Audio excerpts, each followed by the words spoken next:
185 pesos nyo talaga namang masusulit at masisiyahan ang inyong baby. Ayan. Pakalaki niya. Grabe, di ako makapaniwala. 185 pesos lang to mga mi. Ayan. In-orderan ko siya ng mga laruan na pwede niyang laruan sa loob kasi wala siyang kasama. Pero grabe, ang ganda niya mga mi. Matigas siya, matibay. And foldable lang anong to. Ayan, di ba may play yan na yung baby ko. Hindi na siya manunood lagi sa cellphone. Mabibisi na siya, ayan. At hindi pa magkakalat ng kung saan-saan yung mga laruan kasi nandyan lang sa loob, ayan. Dati nakalagay yan dyan kasi laging nakakalat, nililigpit ko. Pero ngayon, ayan, dyan na lang siya. Madali na siyang matpit. Kasi nasa loob lang. Ayan, ganyan.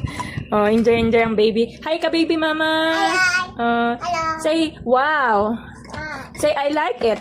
I like it. Ang baby ko is 1 year old and 8 months pa lang. Pero mukha nang matanda. Ayan, mag-check out na rin kayo dyan sa yellow for the check out sa baba.